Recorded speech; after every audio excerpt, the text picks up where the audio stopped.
Sinasabi ng tatay ni Greed na huwag daw silang mag-alala.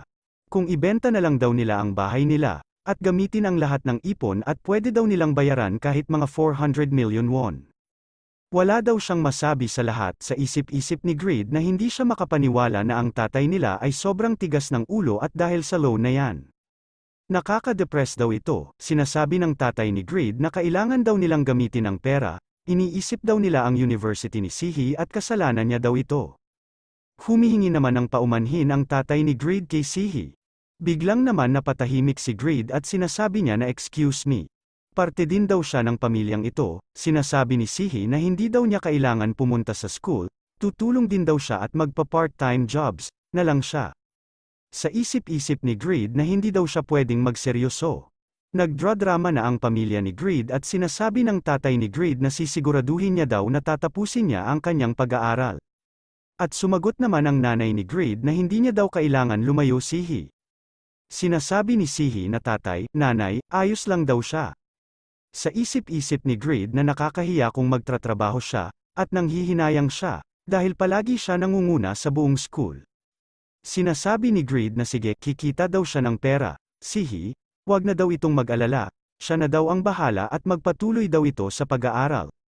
Nagtataka naman ang pamilya ni Greed sa sinabi nito at naglaki ang mga mata nila. At lalong umiyak ang mga ito, at sinasabi ng tatay ni Greed na maghahanap daw siya ng mas magandang trabaho simula bukas.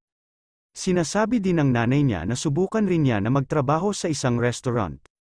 At sumagot si Sihi na magtatrabaho din daw siya at magpa-part-time siya ng weekends. Sinasabi ni Greed na wag daw nila siyang maliitin, kumikita daw siya sa laro. Meron daw siyang 200 million won, nagulat ang pamilya ni Greed sa sinabi nito.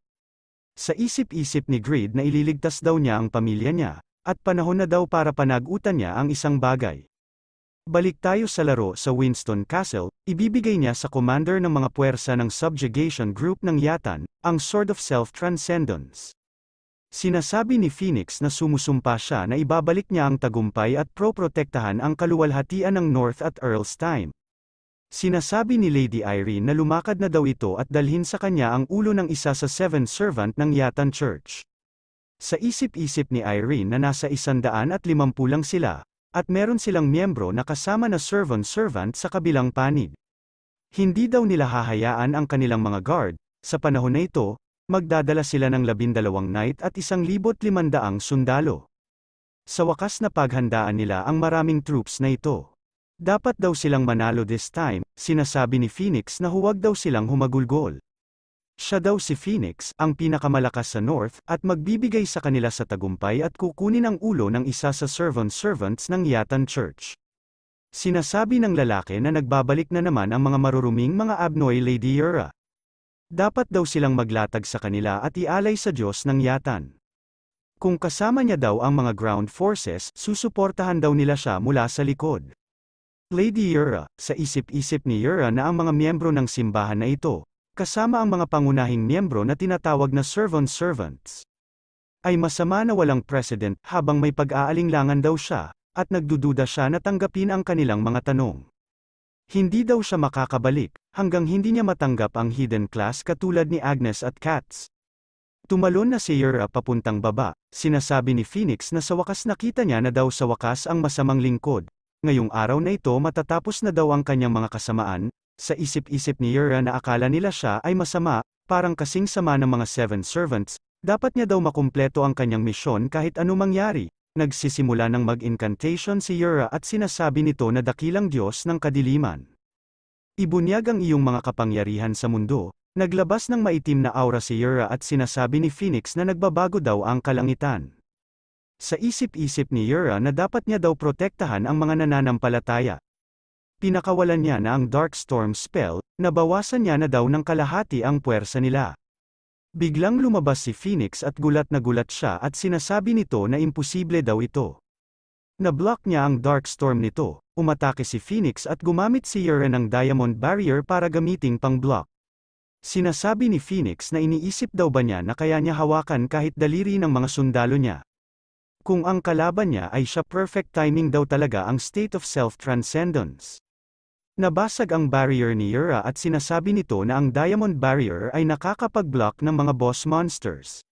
Nabasag ng isang pag-atake lang ng isang knight, nagtataka at imposible daw ito, umatake na ulit si Yura at ginamit nito ang Hell Attack. Ang Hell ay isang black magic spell na nagiging sanhi ng isang target na pumasok sa isang estado ng takot. Hindi naman makapaniwala si Phoenix sa ginawa nito at sinasabi nito na ang kabayo niya daw ang tinamaan. Sa isip-isip ni Yura na wala pa din daw epekto sa kanya.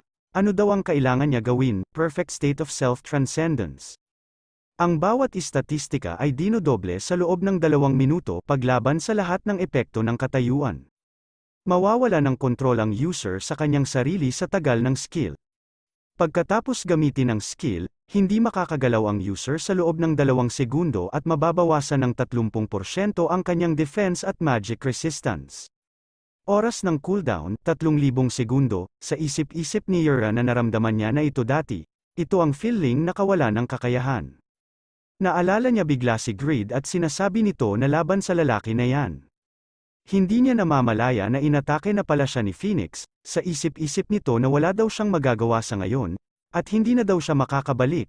17 araw ang nakaraan, umabot sa 100,000 ang pananampalataya ni Yura at narinig niya ang tinig ng Diyos na siyatan sa kanyang mga tenga, ibibigay daw niya sa kanya ang kanyang kapangyarihan, kung nais niya daw matanggap ito. Magdasal daw siya, sa isip-isip ni Yura na kailangan niya daw maging matatag. Kailangan niya daw ang kapangyarihan upang harapin ang mga kalaban na immune sa black magic. Bigla na lang dumilim ang paligid at naglabas ito ng malakas ng pulang aura.